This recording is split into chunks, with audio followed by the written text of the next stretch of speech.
निर्माण GS academy में आपका स्वागत है। प्रत्येक दिन की भांति आज 7 अक्टूबर है और करंट अफेयर के सेगमेंट के साथ जो है जो सामान्य अध्ययन का सेगमेंट है वो एवरीडे जो है चलता है।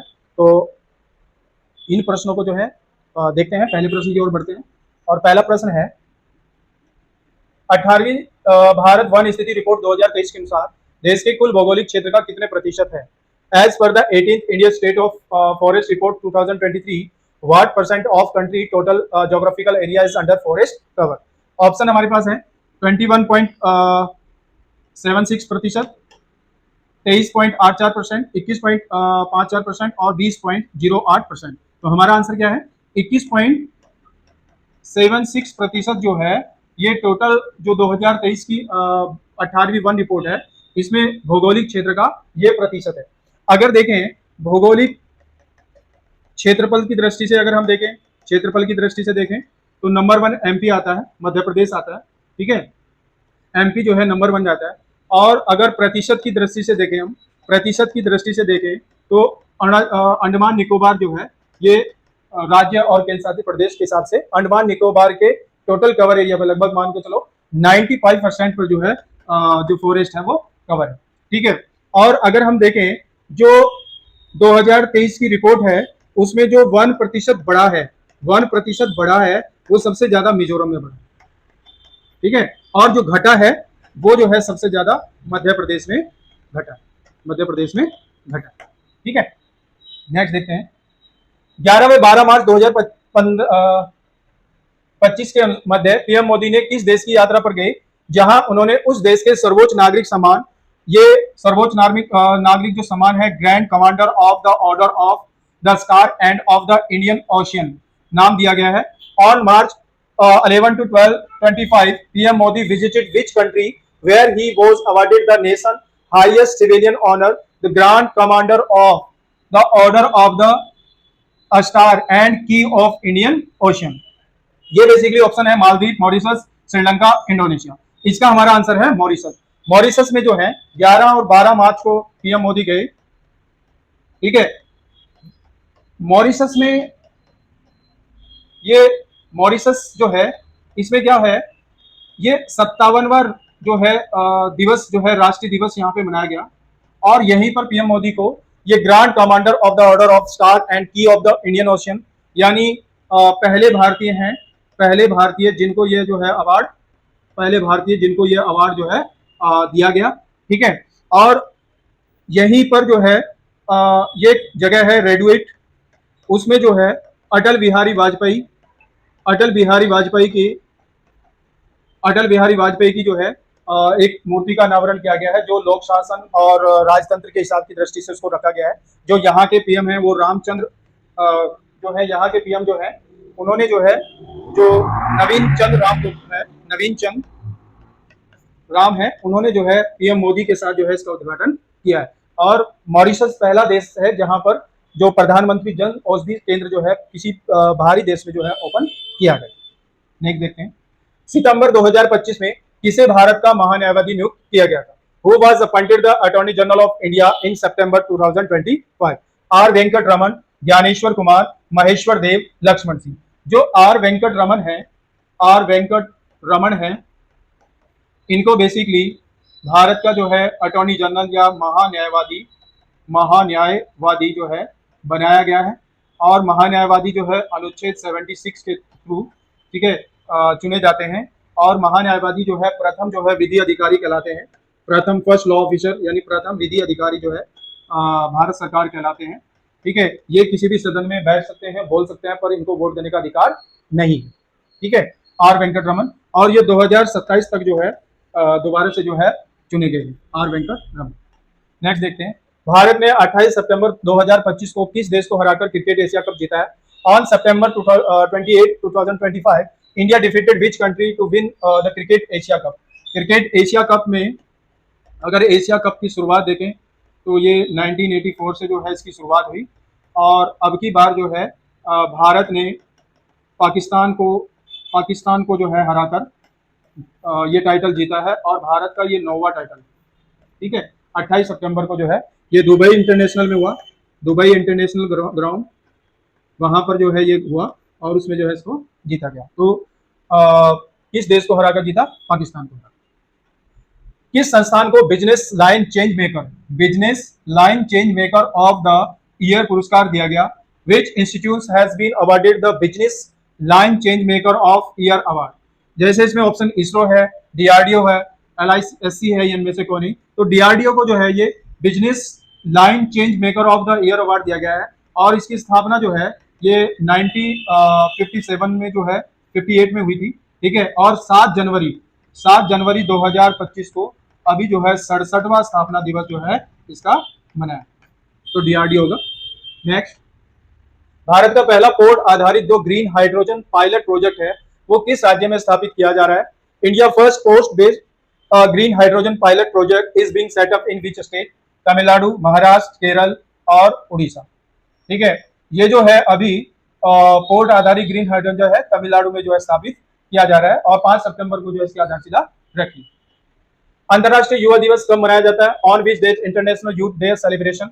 अंतर्राष्ट्रीय युवा दिवस जो है 12 अगस्त को मनाया जाता है, ठीक है। 12 अगस्त को जो है ये इंटरनेशनल डे मनाया जाता है। वर्ष 2000 जो है से इसको बनाया जाता है। हालांकि इसकी जो आधिकारिक घोषणा 1999 में हुई थी, ठीक है। युवाओं में आत्मशक्ति और युवाओं का जो है विश्व में योगदान से संबंधित इस तरह से इसके टाइटल और युवाओं को आत्मनिर्भर बनाने की दृष्टि से विश्व अंतर्राष्ट्रीय युवा दिवस मनाया जाता है। और जो राष्ट्रीय दिवस है वो 12 जनवरी को मनाया जाता है और ये जो है विवेकानंद के जन्मदिन समारोह पर जो है इसको मनाया जाता है और इसकी शुरुआत जो है लगभग 1984 से हुई। नेक्स्ट देखते हैं। 2 सितंबर 2025 को भारत के पहले गीत संरक्षण पोर्टल को कहां से लॉन्च किया गया है? On September 2, 2025 from where was India first vulture conservation portal launch? Kerala, Meghalaya, Orissa, Assam. ये बेसिकली जो है असम से किया गया है और ये गिद्ध के संरक्षण के लिए जो है पहला गिद्ध संरक्षण जो है ये पोर्टल लॉन्च किया गया है असम सरकार के द्वारा, ठीक है। नेक्स्ट देखते हैं। अगस्त 2025 में पारित आयकर जो अधिनियम है कब से लागू होगा?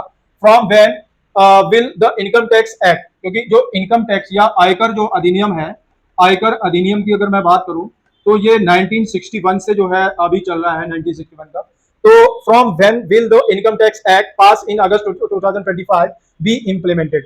1 दिसंबर 2025, 1 जनवरी 2026, 1 अप्रैल 2026, 31 मार्च 26।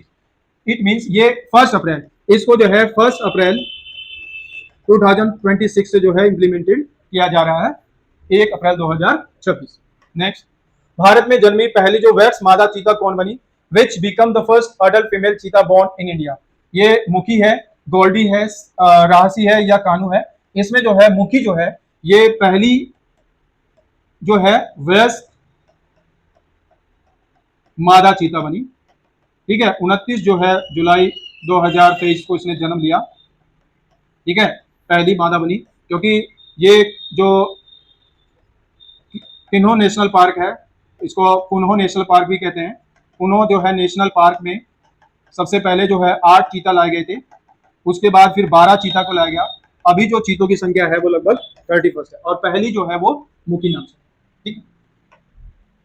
अब जो प्रत्येक दिन की भांति हम जो सेगमेंट इसमें जीएस का भी लेके आते हैं, जैसे पहला इसमें आता है हमारा सातवाहन वंश।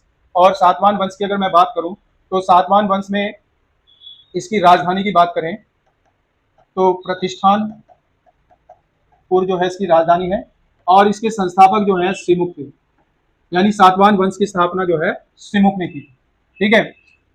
भूमि अनुदान की जो व्यवस्था है वो सबसे पहले सातवाहनों ने शुरू की थी, सबसे पहले सातवाहन वंश ने ही जो है शुरू की थी, ठीक है। और ये व्यवस्था जो है नाना घाट अभिलेख में जो है इसकी जानकारी मिलती है। सातवाहन वंशों की एक विशेषता और है, इन्होंने शीशे के जो है सिक्के चलाए और ऐसा करने वाले दक्षिण भारत के प्रथम शासक थे।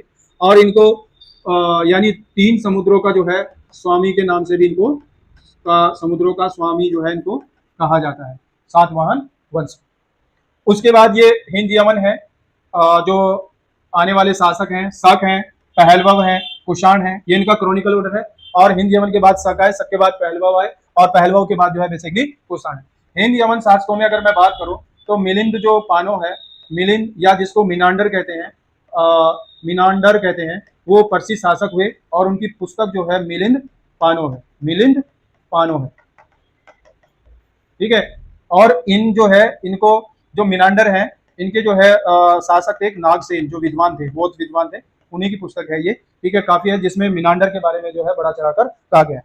एक चीज और है, हिंद यवन शासकों ने सर्वप्रथम जो है सर्वप्रथम सोने के सिक्के चलाए, सोने के सिक्के चलाए, और वो भी किसने? हिंद यवन। 60 शासकों की बात करें तो इनमें 57 में जो है बीसी में विक्रम संवत इन्होंने जो है चलाया था, विक्रम संवत। ठीक है, इनका यही फेमस है। पहलवाओं में गोंदो फर्निस जो है प्रसिद्ध शासक है। कुषाण वंश के शासकों की बात करें तो कुषाण वंश में जो है कनिष्क जो थे प्रसिद्ध शासक थे, उन्होंने जो है देवपुत्र की उपाधि धारण की। ठीक है, शक संवत चलाया 78 एडी में। ठीक है, जो ग्रेगोरियन कैलेंडर पे आधारित है, और 22 मार्च को जो है 1957 को उसको हमारे कैलेंडर में जो है अपनाया गया है। ठीक है, चीन के साथ जो है रेशम व्यापार का भी जो है वर्णन इन्हीं के समय मिलता है। ठीक है, कुषाण शासक कनिष्क के। और कुंडल वन में जो है, कुंडल वन में इन्होंने जो है चौथी बौद्ध संगति जो है उसको कराया था। ठीक है, जिसके जो अध्यक्ष थे अश्वघोष और उपाध्यक्ष जो थे वसुमित्र बनाए गए। तो ये कुषाण वंश के बारे में है। ठीक है, नेक्स्ट देखते हैं। ये महासागरीय जल का तापमान है और ये लवणता के बारे में है। ठीक है, तो इसमें अगर हम देखें तो जो लवणता है, लवणता का अगर हम देखें तो लवणता को बेसिकली प्रतिशत में यानी हजार में व्यक्त किया जाता है, प्रति हजार। पहली चीज तो यह है, इसको प्रति हजार में जो है व्यक्त किया जाता है। और 10 से औसत लवणता जो है 35,000 प्रति, यानी जो औसत लवणता है वो 35 जो है हजार प्रति मानी गई है। ठीक है, 20 डिग्री से 40 डिग्री उत्तरी अक्षांश में। ठीक है, और वह 10 डिग्री से 30 डिग्री दक्षिणी अक्षांश में जो है लवणता का औसत जो है अधिक पाया जाता है, 20 से 40 डिग्री। और ये ठीक है, अगर आप देखो तुर्की की जो वॉन झील है, तुर्की की वॉन झील है, उसमें जो लवणता है वो 330% के लगभग मानी गई है, सबसे अधिक।